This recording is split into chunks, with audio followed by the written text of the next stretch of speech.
Hello, my name is Brian Funk. I'm a musician and producer out of New York. I teach music production. I do a podcast called the Music Production Podcast as well. And like many of you, I grew up playing lots and lots of video games, especially the old Nintendo. And today, I want to talk about where those two passions of mine kind of cross, and that's in the video game music. And as I've grown and learned a lot more about music and gaming as well, it's become more and more impressive what was possible using some what today would be considered primitive hardware. So I'm going to be talking about the Nintendo Entertainment System specifically. I'm going to be showing you how the different parts of the sound card work and what the limitations were, and demonstrate some music that was made with the Nintendo, some of that famous music that you'll all be familiar with. And maybe we'll make some music too if we have some time doing it this way. Um, I'm going to show you, let me share my screen with you guys, and that's probably what I'll keep going for this entire presentation. I think there are people here, so I'm live. All right.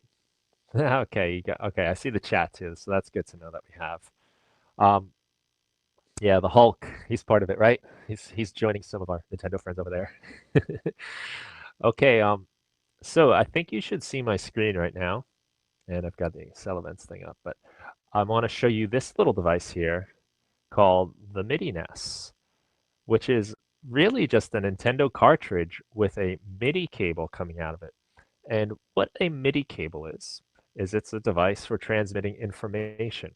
So a lot of modern music today, and this dates back from the 80s, it's a technology we still use. It's a it stands for musical instrument digital interface. And it essentially just sends out numerical values that the software or the keyboard or the synthesizer or the drum machine, whatever you might be using, then translates into musical information. So you are essentially sending a note on mode when you hit a key, and that sends a numerical value to tell the synthesizer or the sound chip in this case what note to play.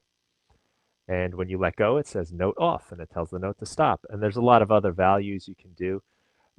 And it's really a pretty popular technology still 30 years later. It's common in all kinds of music production. I'm going to be using what is a MIDI controller right here to demonstrate this stuff. It's kind of a new fangled thing.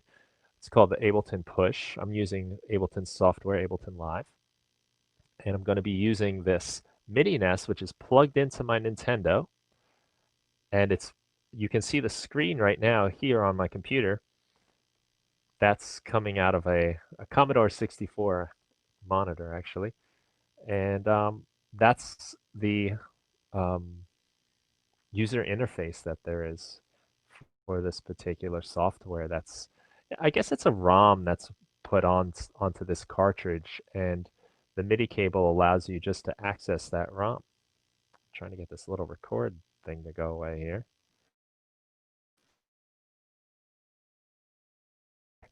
There are some other ways to interact with chip music.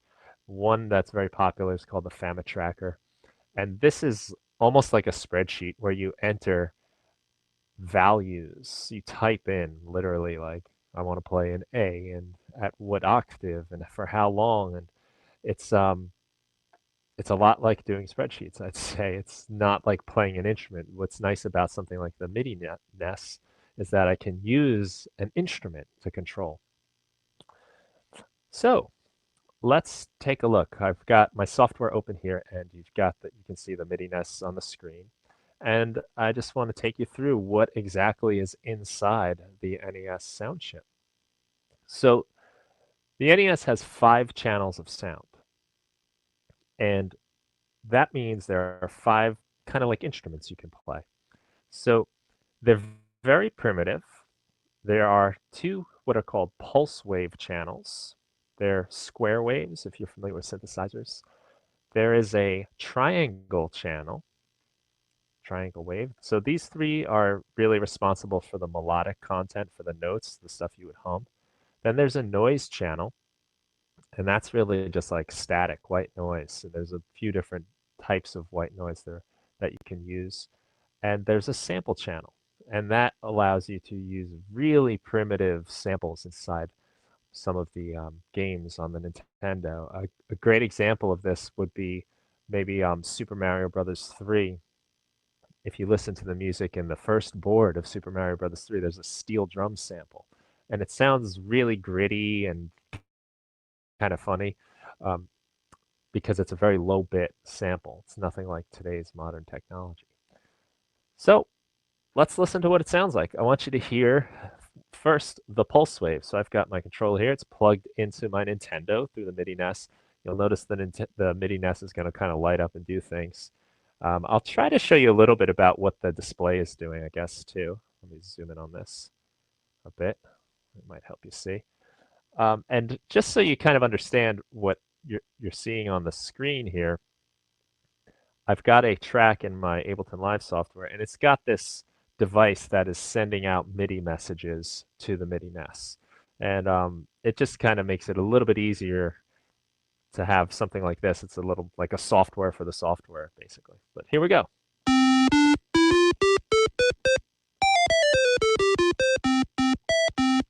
So this is the square wave or the pulse wave. And you can change the pulse width, they call it. This is I think I have a square wave. Did I leave that open? I did not. So anyway, it's a square wave. It looks like that. We have sine waves. If you think back to like math and geometry and stuff, you got sine waves. You got saw waves, which are very 45-degree angle, and a square wave goes straight across and straight down. And that's what you're hearing right now. But we can change, like, we can make it more of a rectangle using this duty cycle. And if you look really close on the screen again, I'll make this a little bigger. You can see it says P1, that's pulse wave 1, and it lights up when I press the key. And we've got this little visualization of the square wave, which I can then manipulate.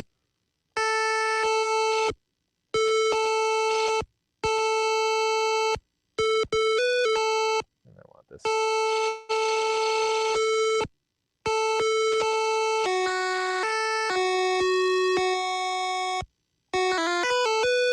And those are the different sounds you get on this first channel. Now you can only play one note at a time. Can't play chords. You can only play one note at a time. But you do have some control over the types of sound.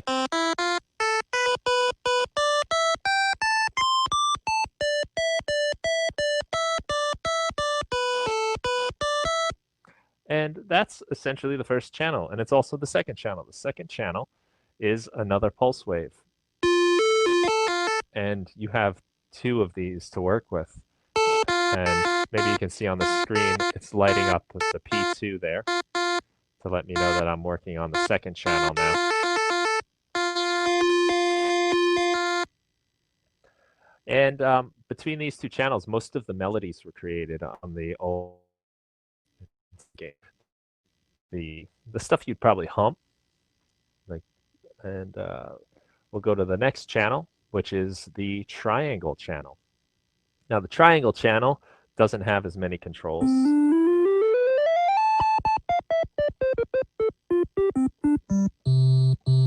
It's got this nice deep sound. Really, it goes very low. And this was used primarily for bass lines. You could even, in some cases, what they would do is kind of like a pitch bend real fast. And that would be like drum sounds, like real fast, and it makes this kind of like almost like a bass drum sound. Something like that, anyway. But that's really all you can do with it. There's not a lot more besides a little vibrato, which I have set up very slightly here. That gives it a little pitch movement, but that's about it. The next channel, the fourth channel, is the noise channel. And right now I have this set to kind of loop. And these were used for all kinds of things in the old games, explosions, or like rocket ships or engines. Every once in a while you come across one of these. I think there are 16 different types. And they sort of sound like things you've heard in different games. But they were also used, if you don't make them last as long, they can be used as percussive stuff. So sometimes they're used as drum samples, sort of like a drum sound.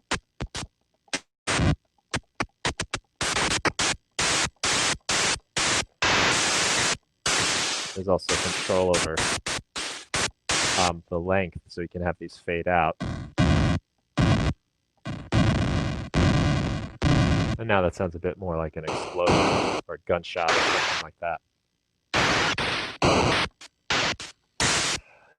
And the programmers had to be really creative with these sounds because there's so few they could use. But they were able to use the noise for all kinds of different uses, whether they were sound effects or whether they were actually like instruments.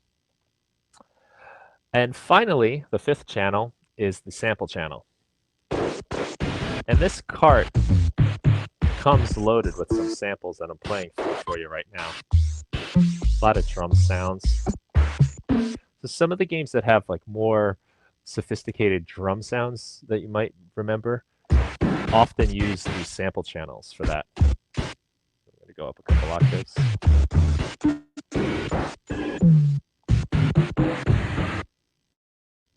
Just let you hear a few of these sounds. And you can play with the pitch.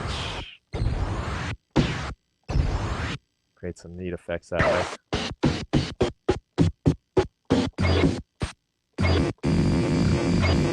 There's some sort of like glitch controls too.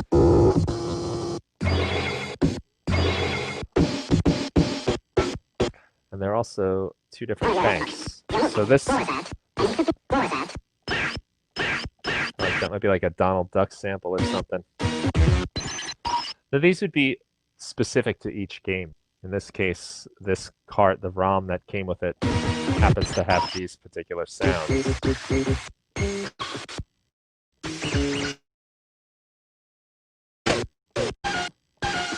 But this is how they got that steel drums sample that I spoke about a minute ago in Super Mario Bros. 3. They just put the sample on the cart. And you can hear it's a very low quality sound.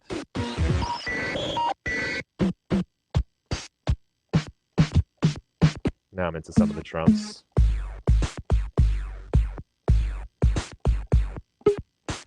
Kind of find out where all these drums are here. Clap.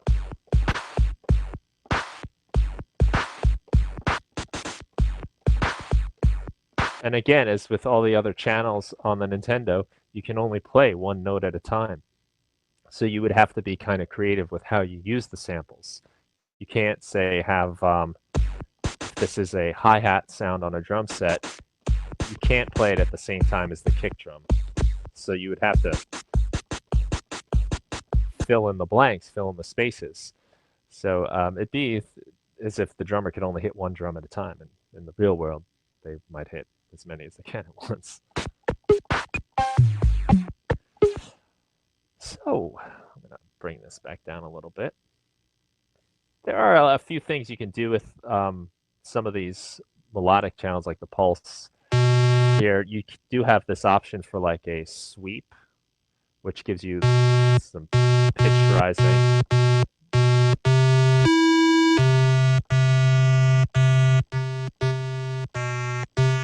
And trouble finding that.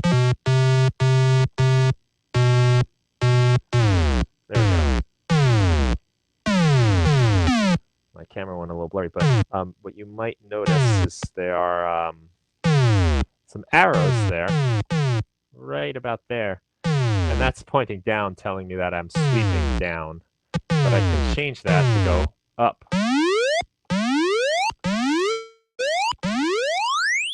and you get these kind of fun zip up sounds.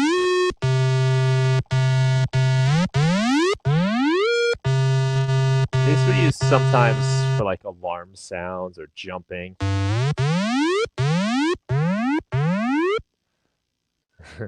They're kind of fun. Um,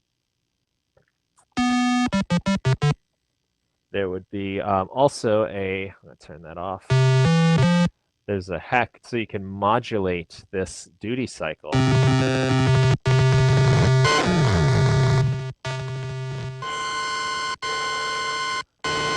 And that sound, I think, is directly out of the game Excite Bike when your engine overheats. It's just a modulation of this, what they call the duty cycle, which is the shape of this square wave, whether it's more rectangular or square.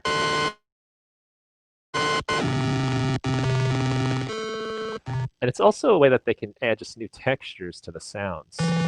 So even though they're very limited with the number of sounds they have, they do have some options. And if they're used creatively, they can become pretty interesting. A very popular thing to do would be to use an arpeggiator. Now, since we can't play chords, which is one note at a time, we can imply chords by using arpeggiated notes, which are basically the notes of the chord, but moving at an extremely fast rate. So I'm going to let you hear an arpeggiator very slow. Play a C major. And we can change the rate of this.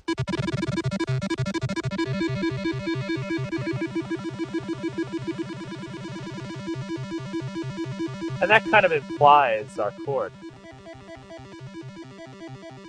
If we make it even faster, we can add an octave even.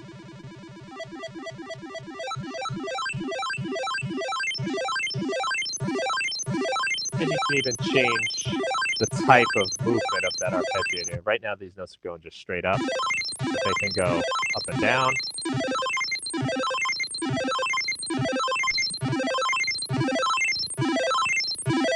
Slow this down a little bit.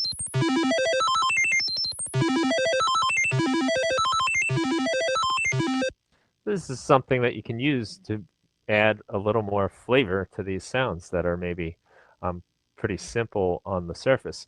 But this is, I think, what makes the music on the NES so special is they had such extreme limitations, which forced them to be very creative. Because they only have 5 channels, they have to really think about what each sound is. There are some games where if a sound effect happens, they actually pull one of the voices in the music.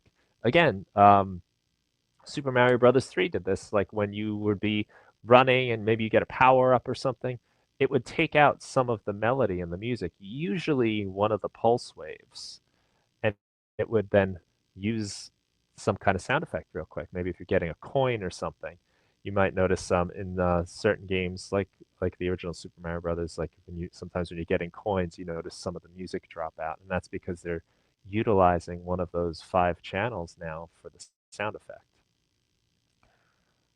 And so let me play you a couple pieces of music here. These are familiar sounds. I bet you'll recognize them. And they might be a little funny sounding because of the settings I have right now, but we can try to correct that and get them to sound the way we want them to. This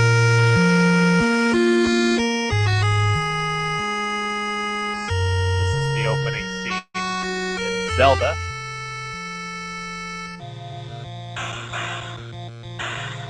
Now these drums are probably a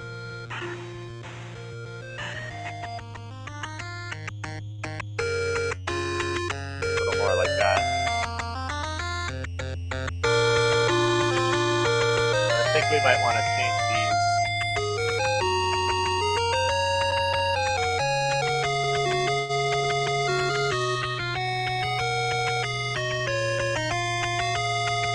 That's a little closer to the original sound.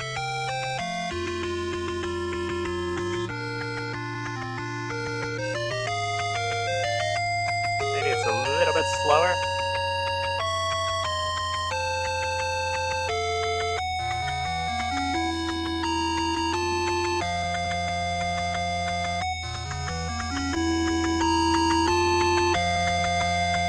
can also adjust the volume of certain channels. So our first two do have volume controls.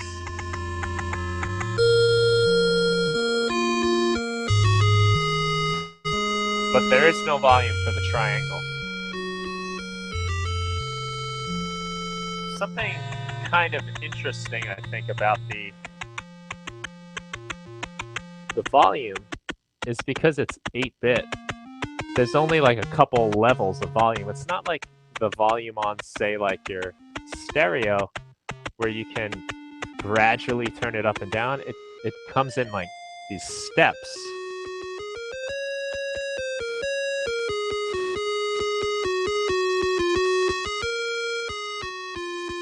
And that stepping is really wherein the limitations of something like 8-bit music comes in. There's not the ability to kind of have these smooth volume changes and dynamic changes. We're just stuck with these little like steps. A lot like the pixels in the art, how they're very blocky. The same thing happens with the music. But it is kind of interesting to hear just some of these elements on their own.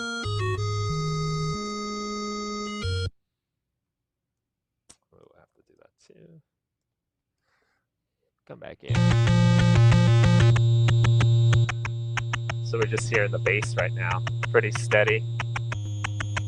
But a lot of power in that sound.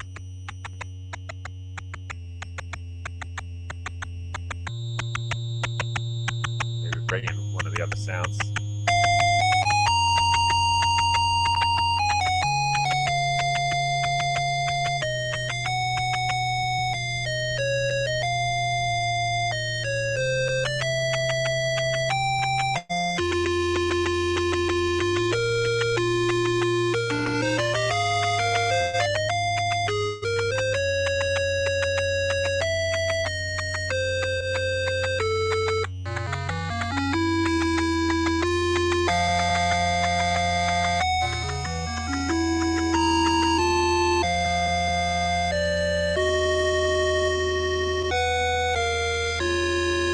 So you might notice that bass sound got stuck, and that's something that happens a lot with this device. And as I said before, the MIDI sends a note on message, and when you let go of the key, it says a note off.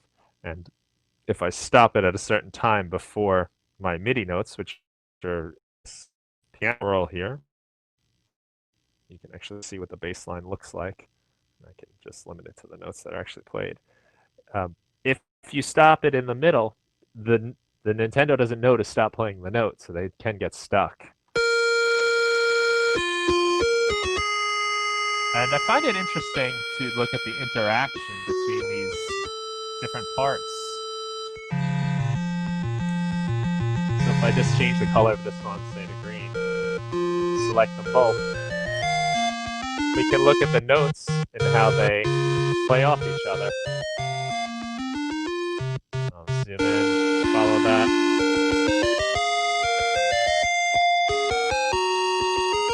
And you'll notice in these melodies, there's a lot of call and response. One thing does a movement, and then the other thing does the movement in reply. And they kind of work together.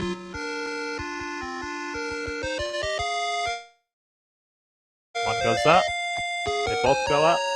This is kind of triumphant together. One goes up, one stays high.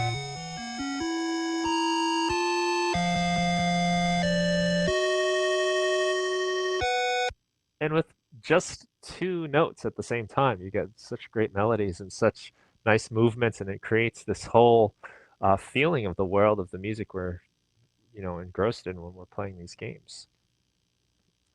I'm going to recolor these because I like how that shows you the different tracks here. And I'm going to, maybe we'll make that the same color, that purple. And we'll listen to the Labyrinth music from The Legend of Zelda.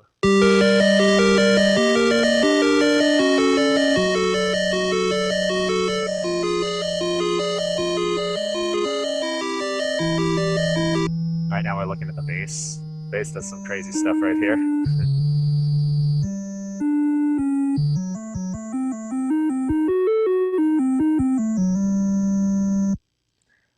And let me play you the other two parts.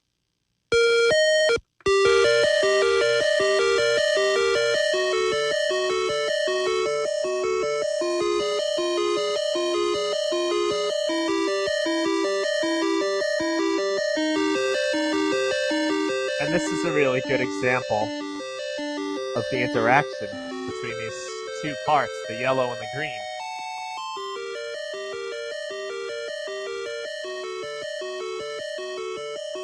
If I were to mute one,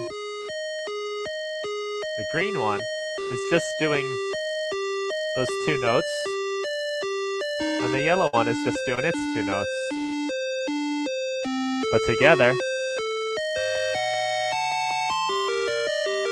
they really work nicely. So put all these together. We're only using 3 tracks right now.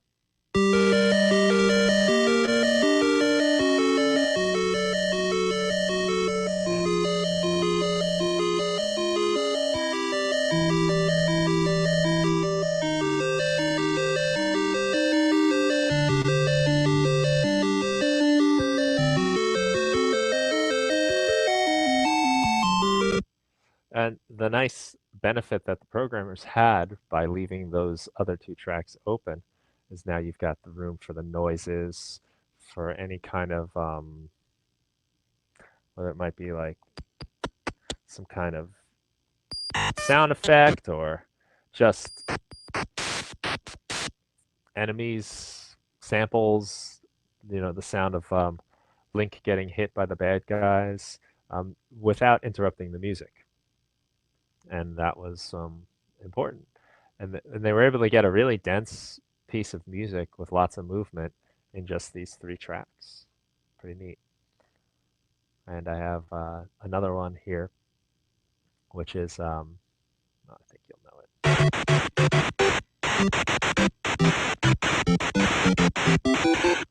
Work on our noise channel a little bit.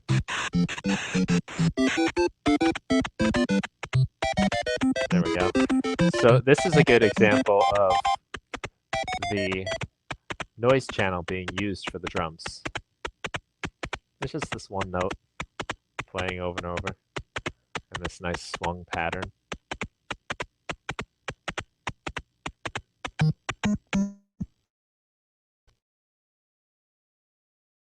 Bass line done again with the triangle. Triangle wave has that nice deep tone.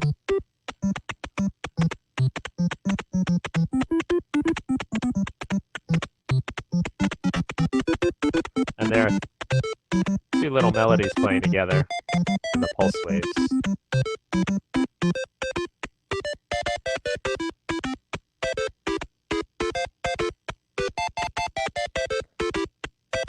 These sounds are pretty close to what was probably used in the game. But we can play around with these square wave shapes, the pulse width, or the duty cycle if you prefer, and make it sound kind of different.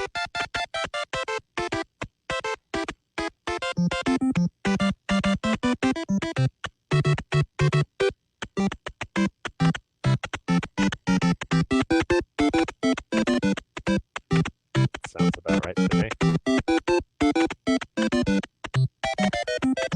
So in these early days of making the Nintendo music, the programmers would often just leave the sound. I'm gonna blur camera again. This webcam with its autofocus is always a pain. What I was going to say is they the in one mode the whole time. They wouldn't really change the duty cycle much, but as they got a little more adventurous, that should maybe help a little bit. As they got more adventurous, they started doing things like changing the duty cycle during the parts, so they can have all this movement and change, and it made the sounds a little more seem a little more advanced, a little more interesting, I guess in some cases. But I think the early music is so cool because it really just it's all about the melodies and the songwriting and maximizing these limitations here. And you can see Zelda songs and these Super Mario Brothers songs, they don't even use the sample channel. And that was very common for a lot of games. They didn't even use that fifth channel, maybe for some sound effects, but not really much musically. But as games got more advanced, they would start to do that. Um, I thought I might just point out a little bit that you can, if you are into making your own music and you want to make these kinds of video game sounds, you don't necessarily have to go through the trouble of getting a MIDI NAS or some other comparable device to use the old school system. Um, I mean, it is a lot of fun, and you're probably hearing this buzzing going on in the background. That is just the sound the Nintendo makes. I'm muting it now, and now you don't hear it. It's probably a relief. But the Nintendo just makes noise. We have an HDMI modded Nintendo that Joel has left here, and that one is clean. It doesn't make any extra noise, and it's really pretty nice. But I felt for this it would be fun to go back to this old system. This is one made in 1988, and thanks to George Portugal, the Fix It Friday master at LA Retro, he fixed up my Nintendo, changed the, I don't even know what it's called, the thing that you plug it into, though, where the cartridge goes in. The connections had worn out over the years, and he replaced that so that now I can actually see the MIDI NES visualization here, because for so long it would just be scrambled up and I couldn't even see what it was saying. It's not like you really need it, but it is nice to have some of that visual feedback. But that noise is just sort of part of it. You can get like your 8-bit sounds on just about any synthesizer. And I've got a synthesizer open here. This is one from Ableton Live called Analog. And you get to choose the wave shape or the form of the wave shape of the oscillator. And this is the starting point of any kind of synthesis. You start off with a wave form and you do various things to it to create your own sounds. Usually, in the case of subtractive synthesis, as they call it, you're kind of like sculpting away. You're taking sound away. So you remove like frequencies or you change how it sounds over time. Because normally, if I put the square wave on, it sounds very Nintendo-y.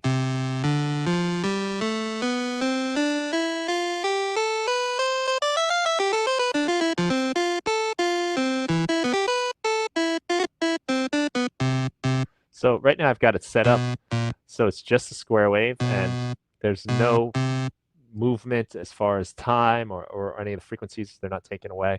And it's even set up so that I can only play one note at a time. Modern synthesizers let you do more than that, though. So, but we're going to put that back. But if you wanted to recreate this sound, just get the pure waveform, this square wave right here. And they also have like a bit reduction plugin, which are very common in most DAWs. You can turn that on. I put it on 8-bit. And it gives it just a little extra grit. You can really play around with that, with some of these controls.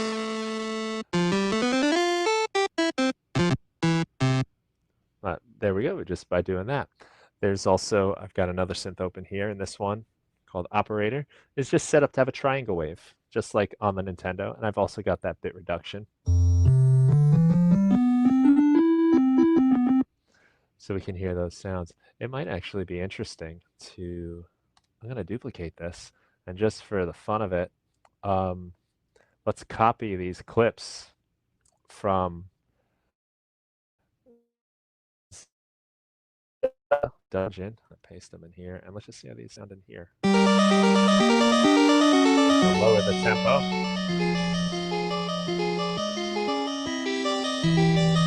So I noticed a little difference in the sound of the square waves, but we do have pulse width that we can play around with on these.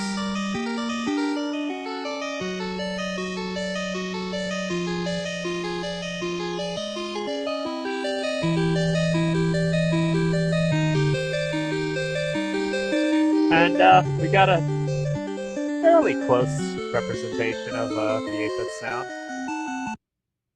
Um, oh, I muted the Nintendo. This is the original. It's hard to deny that there is something special about the way the Nintendo sounds, but you can get pretty close.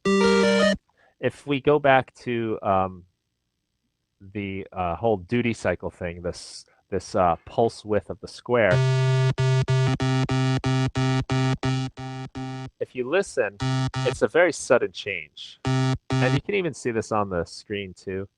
If I open this up and we look at that little tiny shape here, right here, we'll see it moves suddenly. It's not a smooth change.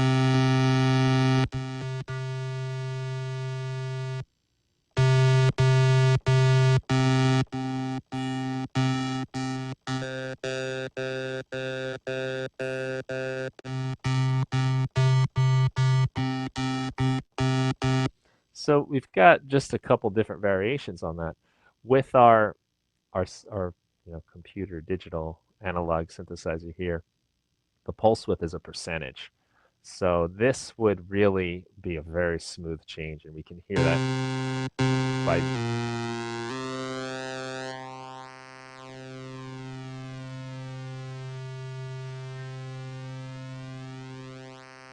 it's not stepped. So to recreate that, I could just type in the values.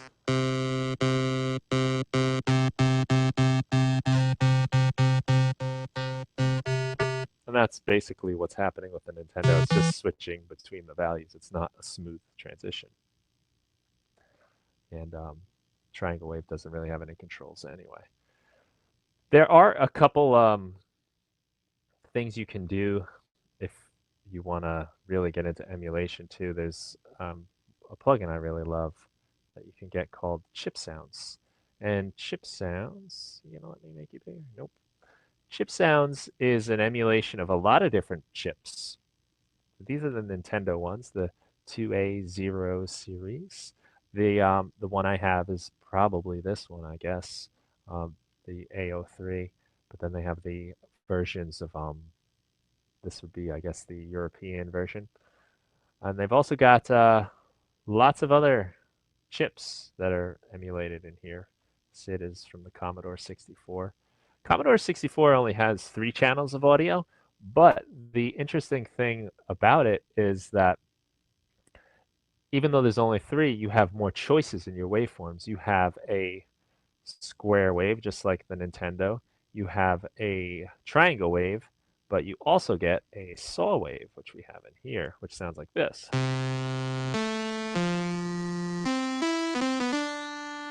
Maybe turn this off.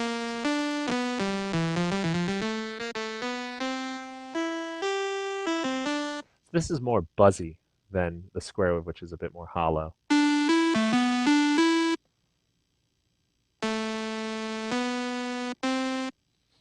And the Commodore 64 also had the option to change them per channel. So any channel could be any of those waveforms. There's also a noise. I don't think I mentioned that. It also has the noise.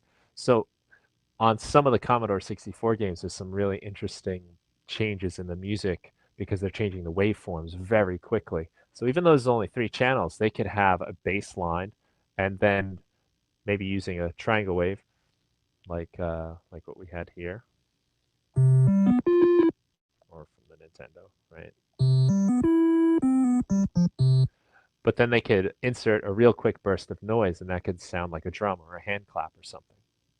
So the Commodore 64 had a lot of other features, I guess, so if you were to interact with the various limitations and capabilities of each chip, and it would change the way the music sounds. And that's a real big part of the characteristic sound of the different chips in these different games. Was the sound, and it's almost like, I guess you could think of it like instrumentation in a band. If you have a band with a piano, acoustic guitar, and a drummer, their music is going to have a certain sound to it. If you have another band with 2 electric guitars and a drum machine, say, that is going to be a different sounding style of band, even if they play the same songs. So that might account for if you've ever played different versions of the same game on different systems. It's because of what's going on with these chips. Chip sound is really cool. It's now this one else you might notice it has a little effect on there too. It sounds like a reverb or something going on. We can empty that out if we want to be more pure. So I guess this would be the pulse wave. Let's maybe go to the triangle. We could compare that directly to the Nintendo. We'll go from that triangle to this triangle. My volume's a little bit lower on the Nintendo.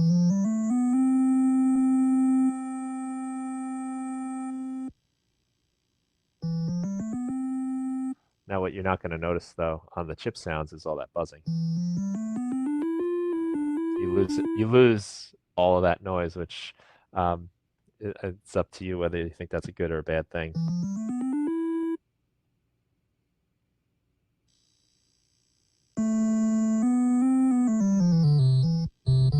I think it's part of the charm of the Nintendo having that sound. It is cool to get rid of it, I guess, but it is also it just kind of makes you feel like you're sitting in front of the screen like you were when you were a youngster. So I should check if we have questions or comments. Okay, let's see. Joel Hogaboom, do you really want to play that right now? Okay, welcome, yo yo yo. Okay, hey guys, George Portugal, thank you again, man. I I plugged that Nintendo cartridge right in instantly. You can see the picture is great.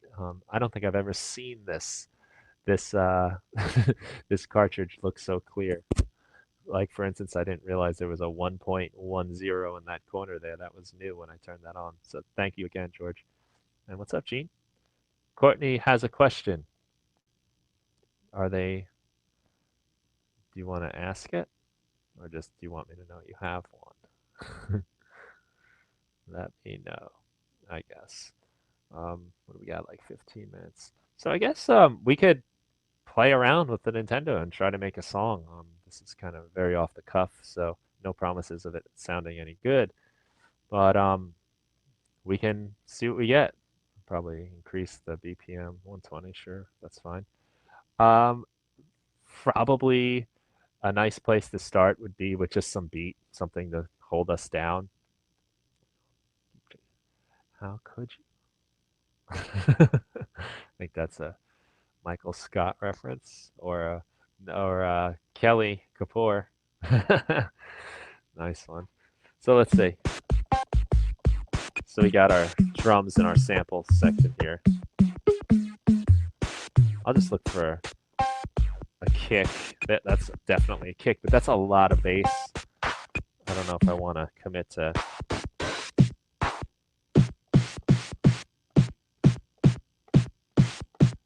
don't know if that's a kick or a snare.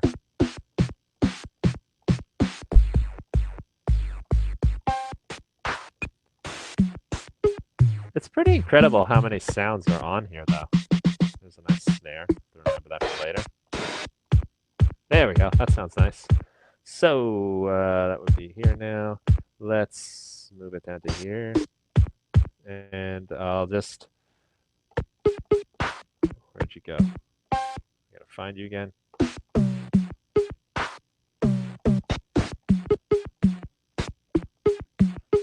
I lost my kick. There it is. So maybe we'll just put some kicks in there. Let's make it, I don't know, any suggestions on what kind of want? I'm gonna ask you guys that actually. It'll make my life real difficult if I do. So put this my snare that I liked.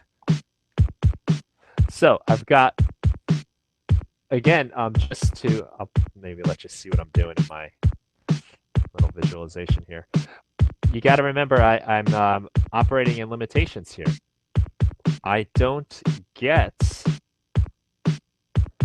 to have more than one note at the same time. Watch what happens. I don't even hear that snare. This is a snare right here. This is C. I only hear it here because I got that kick drum. We get one. So if I want to say have this hi-hat in there, I got to make decisions, you know. I didn't need to get rid of my kick. There's that hi-hat.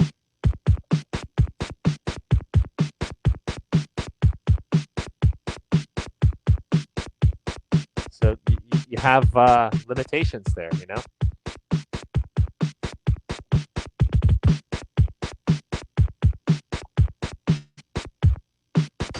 So maybe what I'll decide is I'll put those hi-hats in there. I have to pick one or the other, and I think I like that movement there. So triangle, as we said, was kind of useful for bass lines.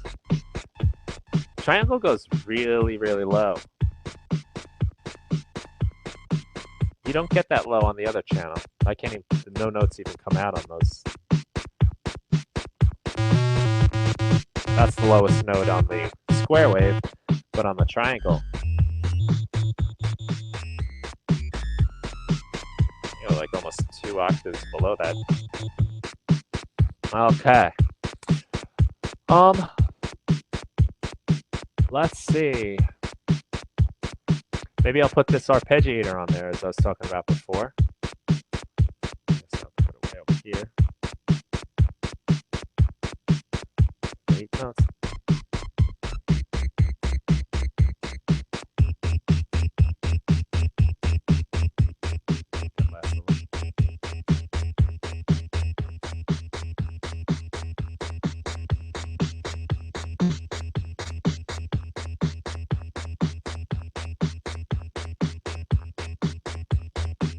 Let's record some. Just go for it.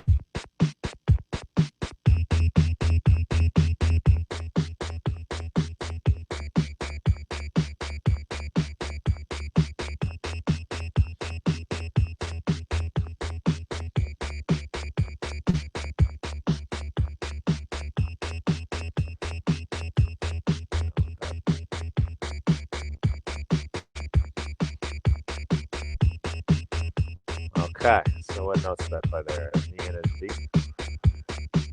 Go to our next channel. I don't even hear anything. I'm playing too low, that's the problem.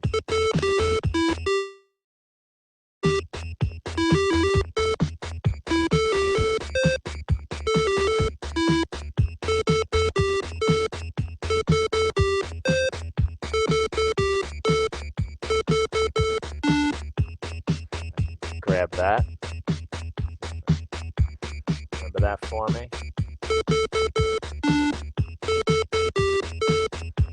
Nice feature of modern software is you can correct the timing of your performances.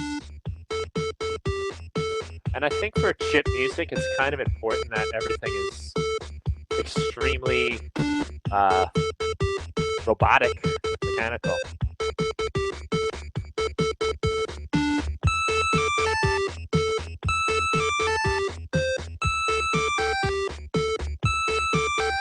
Whatever, that'll do. We'll play around with the tone. Maybe what I'll even do is make the sound more interesting by playing with that knob and recording that.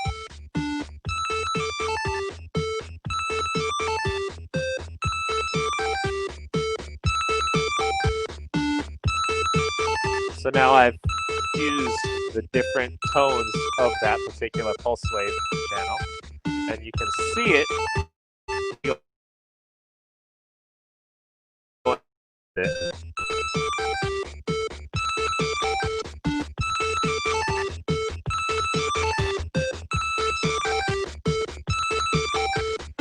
see. I'm gonna add myself a nice little drum fill.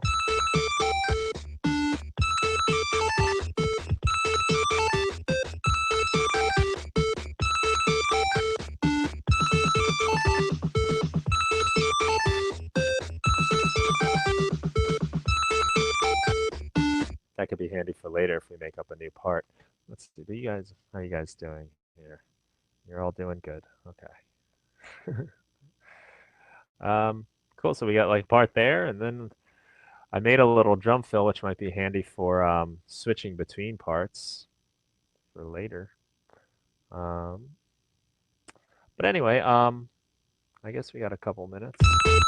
There are no questions, so I might as well see if we can't make another part. And maybe I'll start with another beat. Maybe we'll do something in like a halftime feel. So we got our boom, boom, boom, boom, boom. Pick out a different drum sound maybe.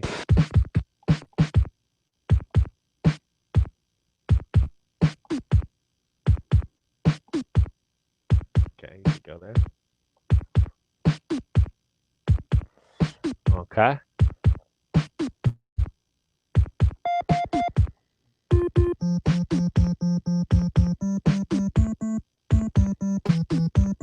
Maybe this time I'll turn the arp.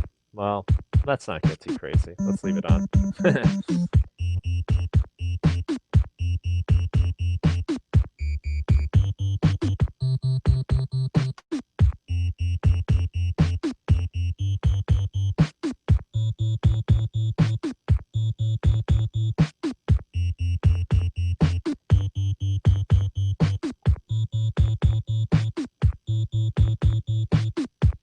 I like how that note is coming a little late.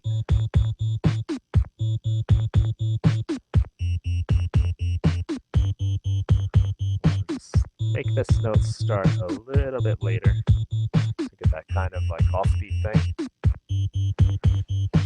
Okay, then we go into our other part here.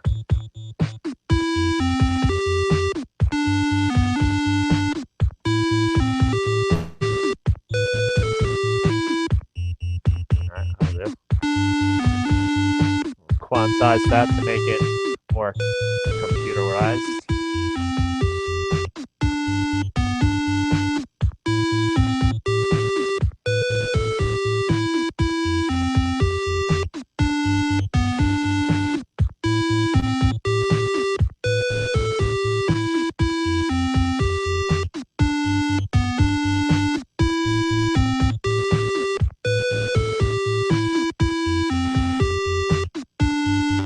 Follow our rhythm here. And now we got this other track here.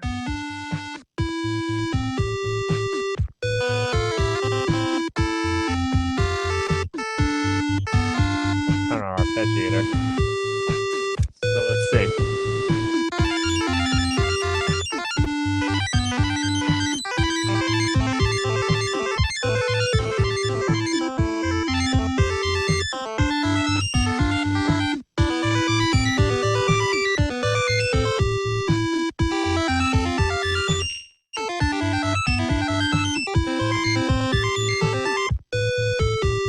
Down a little bit.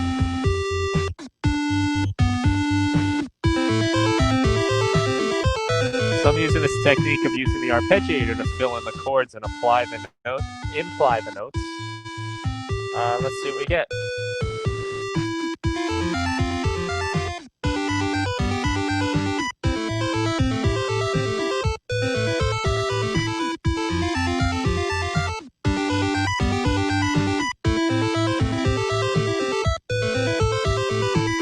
Fun. And when we're ready, we could cue up our drum.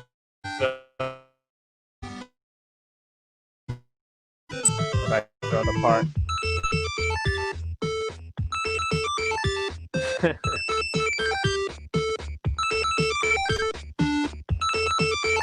Do the same thing.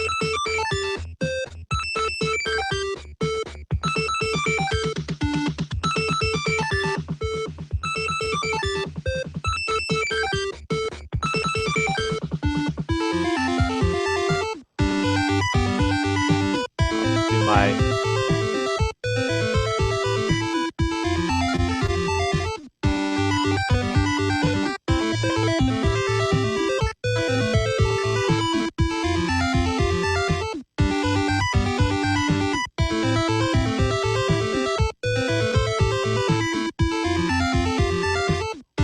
do another drum fill. Back to our original part. Pull parts out.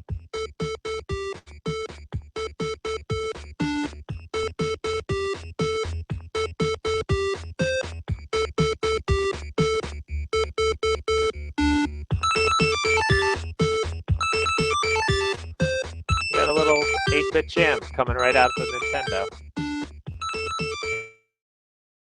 No other effects, just Nintendo at its finest. And I didn't even use our noise channel.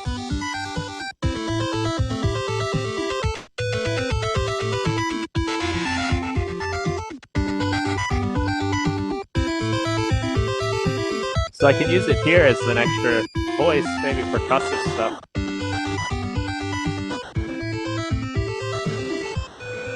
Or just as a noise.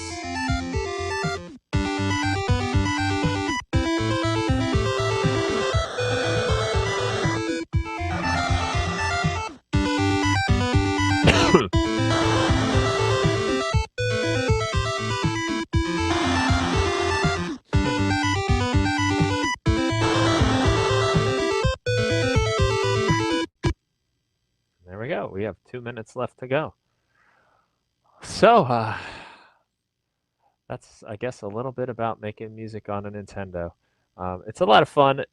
I'm, you know, really into limitations these days because right now, in the world of music making, we have infinite options. We can do anything. I mean, if I was making music like, the traditional way, I can go inside my drum sounds here and I can look for drum hits and I can find kick drums and I literally have thousands. These are all just different kick drums. Um, and a big problem a lot of producers have is there's just too much choice. This you just never settle on anything. But using some of these limitations of the old school way of the chip tune, the Nintendo chip, is a great way to um, have some fun and limit yourself and try to make decent music using some of the limitations that the composers that made some of these great tunes of the past had. So I guess thank you so much for watching and coming in, and thank you, Courtney, for your question. And keep enjoying Uplink. This is a really great event. Thanks, Joel, for having me. Thanks to the LI Retro team. Thanks again, George, for fixing my Nintendo, for making this possible. This has been a real treat to be able to use it again like this. Thank you. Take care and have fun for the rest of the weekend. Oh, we got a question. Any advice on how to get started if you don't have much of background on music? Oh, that's a good question. I, you know, there are a lot of great apps on phones even. I think you can really get into that by using um, some. I'm trying to think of something. Even like something like GarageBand on an iPhone is really, really powerful, and I'm sure they have some presets in there that are video game style. They might not be set up exactly as the limitation, but that's something you can set up on your own. Um, yeah, I would say GarageBand is probably a great place to start, especially on the phone. All right, everyone. Thank you. Thank you. And I'm going to stop the broadcast. Have a great rest of the weekend. Enjoy Uplink.